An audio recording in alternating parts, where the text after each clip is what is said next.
Hello Africa, you're welcome once again to AgroLink on AAU TV, where we are on promoting sustainable agricultural activities on the continent from the perspective of higher education institutions. My name is Nana Ismobasa. I'm going for a short break, and when we come back, we shall look at what the Department of Agricultural Engineering at the University of Cape Coast is doing to promote this field. Hello Africa, you're welcome to AgroLink on AAU TV. AgroLink is a program that aims at showcasing and highlighting agricultural activities on the continent.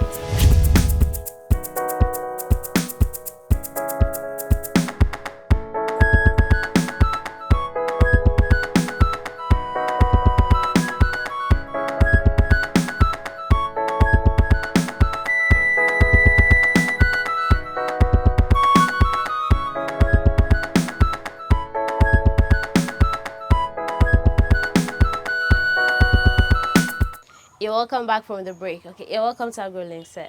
Thank you. Can you please introduce yourself? Okay, I am Professor Ernest Ekow Abano of the University of Cape Coast. Currently, I'm the head of Department of Agricultural Engineering Department of the School of Agriculture. Okay, so as the head of Department for the School of Agricultural Engineering, what does sustainable agriculture mean to you? Okay, so before I get into that, the engineering department has three major areas. We have the food and post-harvest engineering, we have the irrigation engineering or management, and then we also have the mechanization and machinery technology aspect. Right, so these are the areas that we deal in. For me, when we talk about sustainable agriculture, I see it to be in three folds. Because if you look at the new vision for sustainable agriculture, there are three things. One is food security, second is economic opportunity, and then third is environmental sustainability.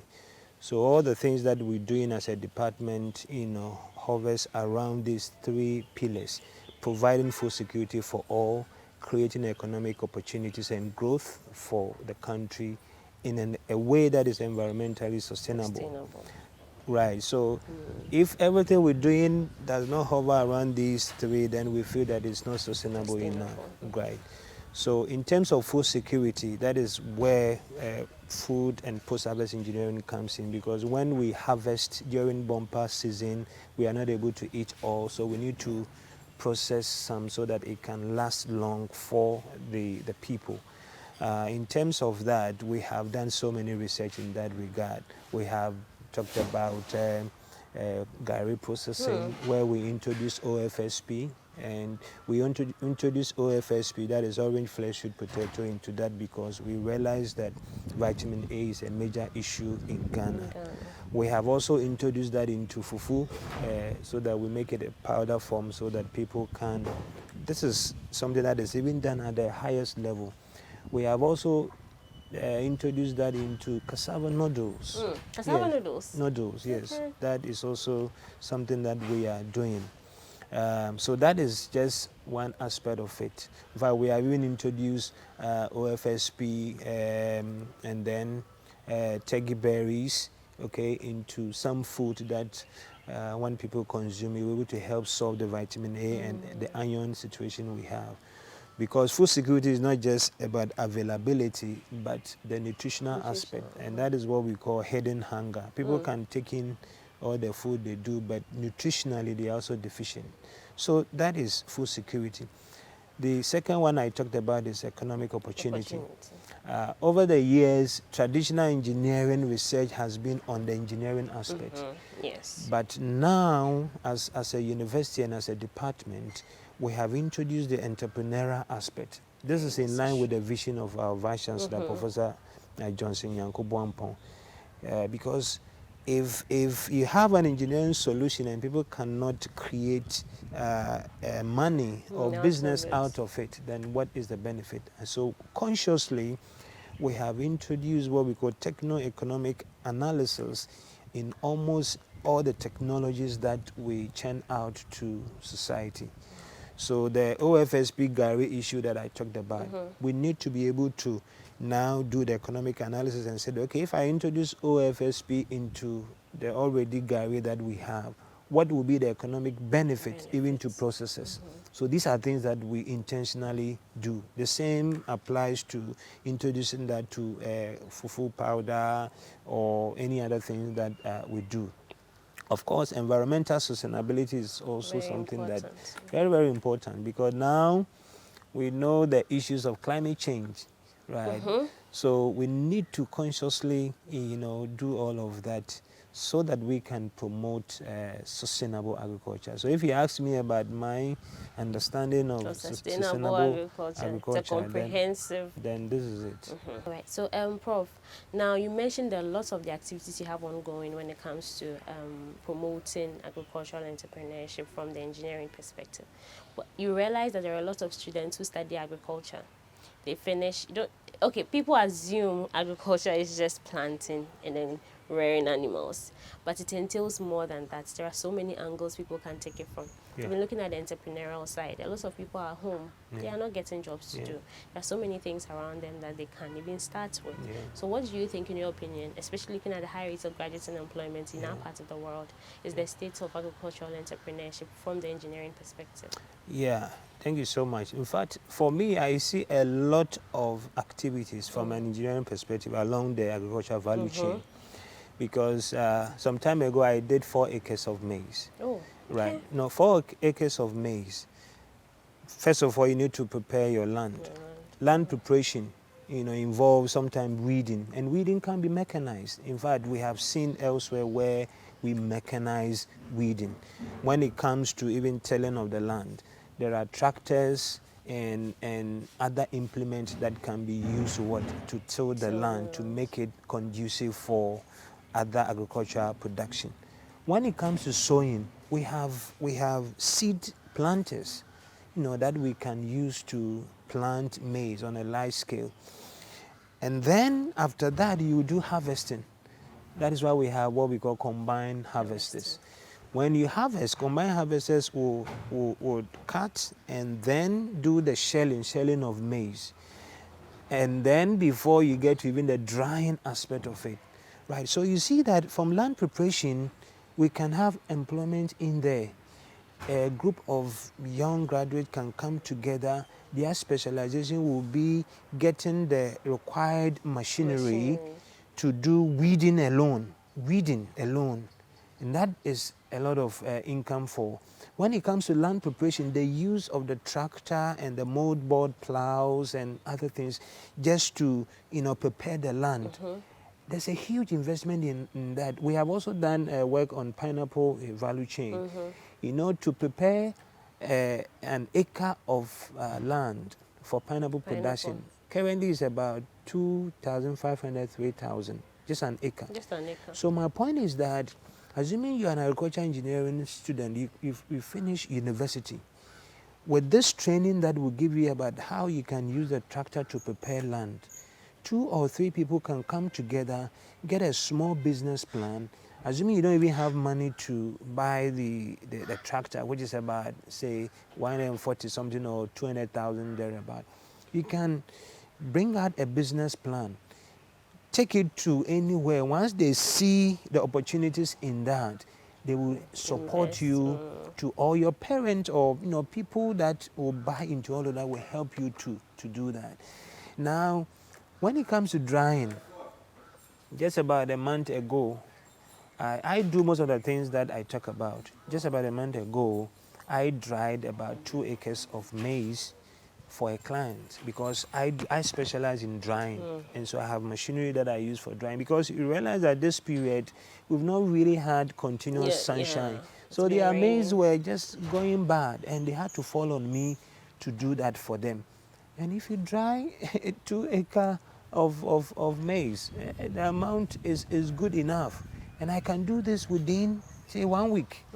You understand? So my point is that if consciously we do some of this investment for our graduate students, then this issue of unemployment would just be reduced. The other aspect is even shelling of maize. You need shellers, so that within a short time, because traditionally we have been using our hand to shell maize, and that it's time not efficient consuming, it's not enough. efficient, the amount of drudgery that are involved in all of that. But with a small sheller, you can do much. And that is the business of a graduate person who has finished agricultural engineering. This is just about processing. I've not even talked about irrigation. Irrigation. You understand? I've not talked about even the processing itself. I do process pineapples into juices, into chips, that sometimes we even take some outside. And this is something I've been doing. So I know that there are opportunities. But as fresh graduate from school, you may not have all these, say, the money to start up. Right? That is why we are here as a university to support. I know because of my experience in the university, I serve on several committees and chair several committees as well. KIC, if you have heard of them, Cosmos Innovation Center. I know every year they give about $50,000 to students who have innovative ideas to solve the challenges we have in agricultural value chain. And I serve on their committee. You understand? So my point is that there are opportunities around.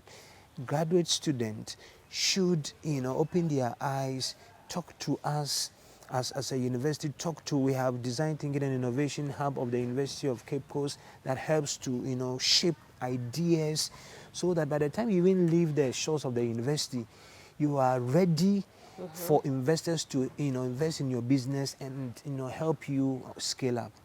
So that is the University of Cape Coast for you now. We have now gone beyond the traditional way of theoretical teaching into, entrepreneurship and commercialization of student ideas and all of that. Wow. Yeah, doing a lot, a whole lot. Okay. All right. So now let's look at some of the, you've mentioned some of the initiatives that your department is currently undertaking, but I'm sure there are a lot more that you are yet to even talk about. Yes. Per engaging with some of the departments, you realize that there's so much going on, so much that the institution is doing, especially when it comes to agric and agricultural promotion. So can you take us to some of the ones that you are? Yes. So let me start with irrigation. Irrigation, we realize that because of issues of climate change, one of the things that we have done as a university is to come up with what we call clay tube irrigation. Clay tube irrigation. Yes, clay tube irrigation system. And the concept behind this is that, clay as a soil, when you have water in there, it releases it gradually. Okay, unlike the normal drip or sprinkler or the surface irrigation that consumes a lot of water. Yes, so that is one thing that we have come out, and we did this work together with our German partners, and we have piloted this at Mechanizing area for small-scale vegetable producers to adopt that technology to use. This is to enhance vegetable production, because we know in most cases during the dry season, most farmers are not able to do that, right? So this is one technology that I think is very, very useful, innovative, that people. There's another one we call pitcher irrigation system. Again, it uses clay. So what you do is that there are something like clay pot, the pot that traditionally people were using to cool water. Okay, you can have smaller versions of that. You bury it, alongside your vegetables, fill it with water, just cover it. You understand? And this one can gradually release water into the root zone of there, so that you don't end up wasting water. So this is something that when we have done up to the PhD level, where we have a PhD student that has full scholarship with our German partners even to do this, and we have piloted this at the Mechanizing and the Newfoundland area. So that is one thing that we have done under irrigation. There is also the spray tube irrigation system that we have also done for, I remember Anglo Gold Ashanti. Our engineers, that is from the Department of Agricultural Engineering, helped them to set up about 17-acre field, because it was a strategy they were using for the mining areas to help them get what we call alternative livelihood. Okay, and that is something that we have also introduced. Now, when it comes to mechanization, one of the things that we have done so well is to come out with solar or solar biomass dryers. Okay, because we know one of the things about sustainable development goal is responsible production, clean energy, right? We always don't have to fall on the traditional, maybe electric and all of that. So the use of solar, of course, you know the solar energy from the sun and the combination of biomass, will help them, dry their agricultural, especially the cereal grains throughout. So this time that the weather is so bad, you can now fuel it with your biomass and you can still dry your maize. And this is something that we have done. For the university even supported me and Dr. Francis Kumi, even to develop something like that. Okay, so we have done that. We have also come out with what we call a chicken feather removal machine. Okay, because traditionally when you slaughter your chicken, or you have to now pluck yourself. put it in hot water and then pluck it yourself. But now we have come up with a machine. Of course, I'm sure you will take a shot of that is there, so that within a short while you have done. So for commercial purposes. For commercial that's activities. A very good one. Yes, we have also engaged ourselves in rice milling industry. So what we do is that our engineers, in fact, Dr. Francis Kumi is the one in charge of the whole of Central and Western region. All the rice milling facilities that come into our region, he is the one that makes sure that this is installed in a way that will benefit society. So we have two sites now, one at Ochireko. Around Ochireko, that's where we have one of the old irrigation facilities. Then we have 1-2 around Asin Fosu area thereabout.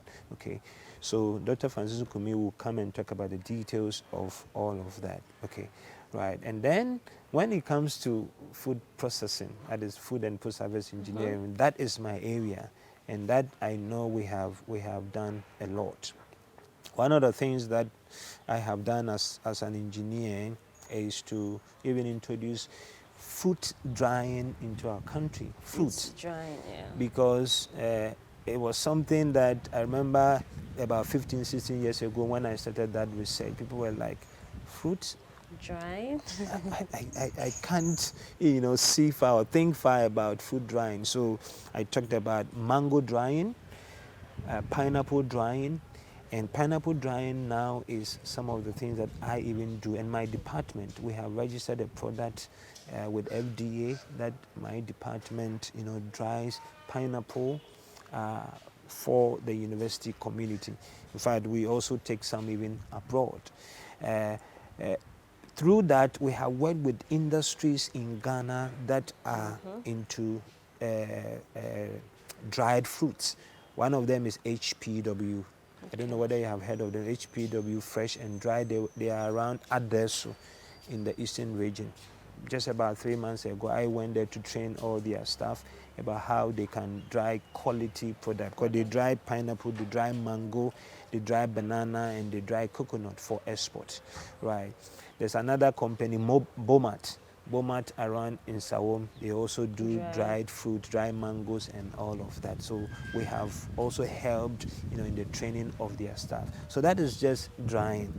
Now, when it comes to issues of nutrition in food processing, I talked to you about the OFSP, because the reason why we did this is that vitamin A deficiency is a major problem in Ghana. In fact, within the African sub-region, Ghana is the third worst country with a prevalent rate of 76%. Third worst country. The worst country in Africa is Principe and Sao Tome.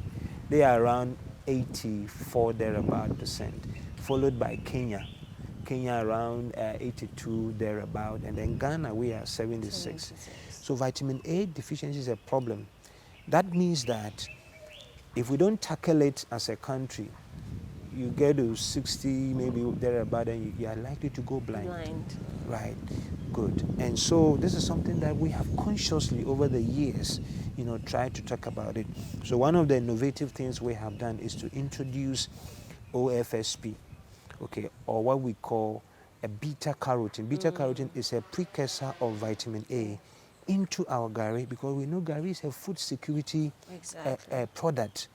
When COVID struck, everybody had something like that in their household. So we intentionally introduced beta carotene, which will help you enhance your vitamin A situation as a person. So we have done that for gari.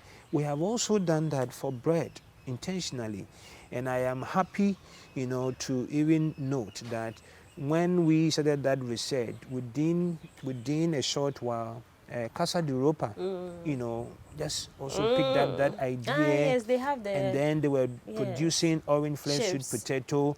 They were doing the chips. They were doing the bread and all of that, because we even introduced OFSP into kenke, into yogurt, into gari, into bread. Okay, so sometimes I see most of our traditional kenke processors do introduce OFSP into their kenke, and I am so happy about that, because that will help to minimize the vitamin A situation we have in our country, right?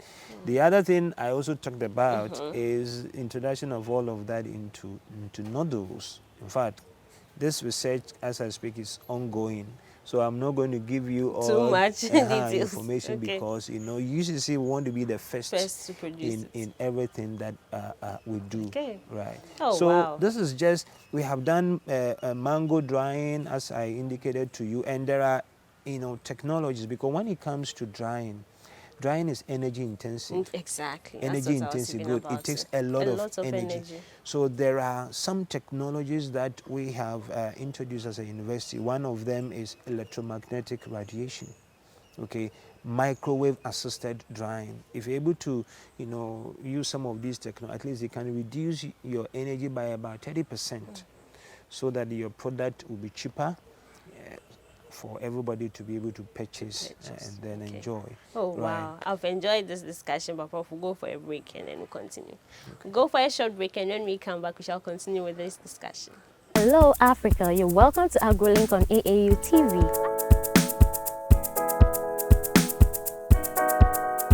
AgroLink is a program that aims at showcasing and highlighting agricultural activities on the continent.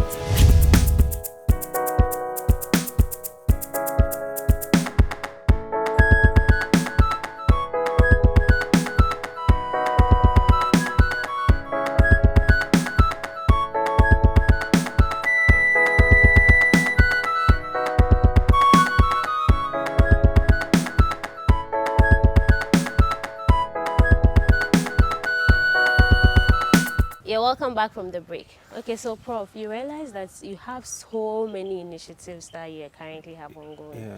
You realize that there are and these are things that the country needs, even the continent. When it comes to poultry, you realize that we import a lot of poultry. Sometimes you wonder if it's because we can't produce on a commercial base to feed our population, or sometimes even because of the costliness of it, or all these things that you have currently ongoing. So what are some of the other ones that you have that are also helping push the food security drive? Okay, I think that for us as a country, we have the potential, but we are not intentional about some of these things. I mean, just recently I met one of our past students, and when we are at Elmina Beach Resort, and someone said, "Hey, Prof, how are you?"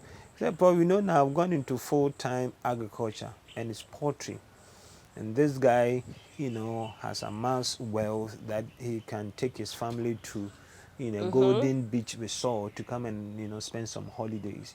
So I think there are potential in agriculture.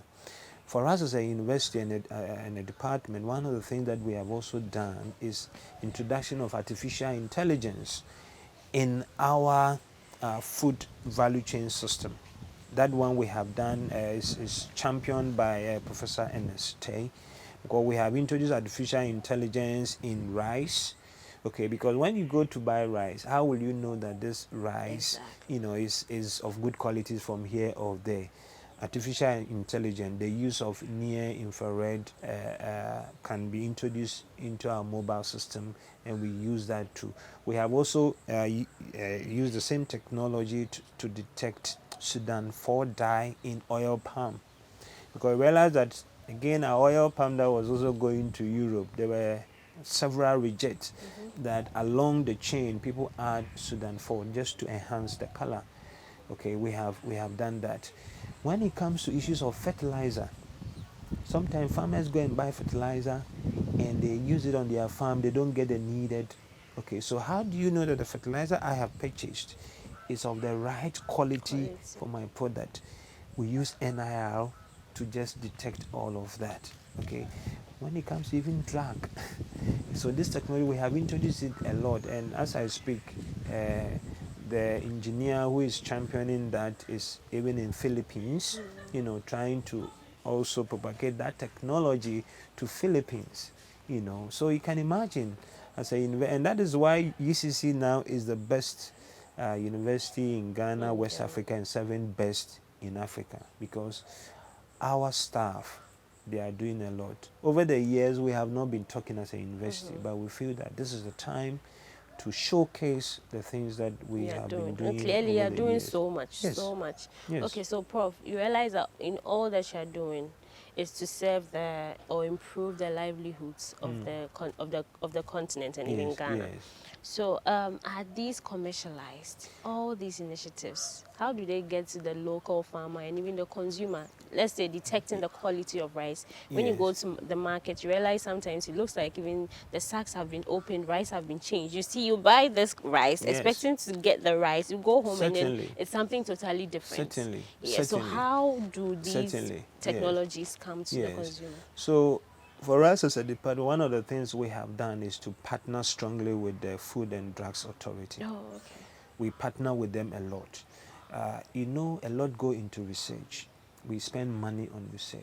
Sometimes one of the things that we have seen is that our people fail to even buy the technology we have Exactly. introduced. Because this is something that you can, just on your mobile phone, you can scan and know that no, this rice is fake. This rice, you know, has been changed. This rice, you know, is coming from, say, Ghana. Meanwhile, they have labeled it coming from Vietnam. You understand? We have all of that in the database. Wow. But people don't, especially the regulators, you know, they find it very difficult. And that is one thing that I have realized with them, because like you're saying, this can help. Yes. It's an app. Okay, so this app, some app are for free. Some too, you have to, because of the thing that You because have to pay. one portable NRI machine is like 75,000 USD. Oh, wow. That's Yes. expensive. So you go buy this to do all this research and then create an app, and somebody thinks that maybe it should just be for free. It can't happen like that. You understand? When it comes to the things we have done, I know the beta carotene fortified Gary. We train about 30 farmers and processors, okay, in the value chain, because that one the University of Cape Coast sponsored that through the Drake sponsored that, so we trained. We also did some work on aflatoxin for maize. You know, aflatoxin is one of the challenge we have with our maize and groundnut product in our country. So we also, you know, use that aflatoxin. Aflatoxin is like a hormone that can help you now to suppress the aflatoxin during production. So by the time you harvest your maize and dry, you don't have that in it. I was the one leading the research. I trained most of the agricultural district officers, you know, so the commander Dinaigwa for Yeah, Abrim brain. Agriculture, they invited me about, you know, 50 people in the Wow. auditorium. I trained them on all of that. But Aflase asked me, are farmers implementing that? That's the issue. You know, so I realized that there's no motivation for farmers to do that, because Regulations are not. yes, and then when you take your maize to the market, who cares If it has it to. if it's Exactly. aflatoxin free or not? So if there is some motivation, incentive, people will be paid extra premium even on the market, where farmers will be forced to do the right thing, then everybody else will do that.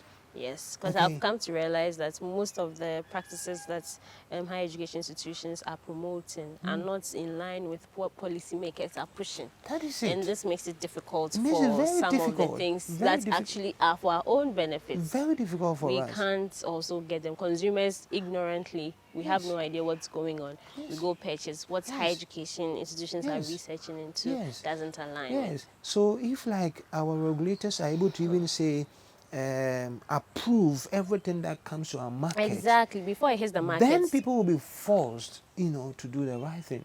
But as it And if stands, people also needed permits before they could even engage in any agric activity, that is our it. consumption, our production, everything will be in sync. You see? Yeah, okay. You see, because elsewhere, I was trained in the UK and then some part of China. In the UK, before you even go to spray your field, you need license in that. So you have to go for training to get a license, just like driving. Can you drive without going to driving school? No, you need to be able to get some training and then get a license. But people think that it's okay just to go and plant okra, maize, and without anything. And that's why sometimes you go, people are spraying Without any form of training, no training. not incorporating the soil scientists, the crop scientists, all these people are at our disposal to use. You see, and sometimes people make the flimsy argument that agriculture, but agriculture is science. Exactly. Agriculture is a business. So and imagine having somebody's sustenance in your hands. That's a very big task for you to just because if people are consuming what you are producing, we don't know we just go to the market, we see what we see, and then we purchase. Yes. However, what goes behind the scenes, we don't even know. That's a very scary concept if you look at it. It is, and that's why now these days even some of our elite are running away from either they do their own backyard, home gardening, people are now and pushing all of that because we are not sure the source of what you we are might be consuming. eating something, assuming you're eating fruits, but you don't know what went behind the scenes before the fruits even hit the market. Okay,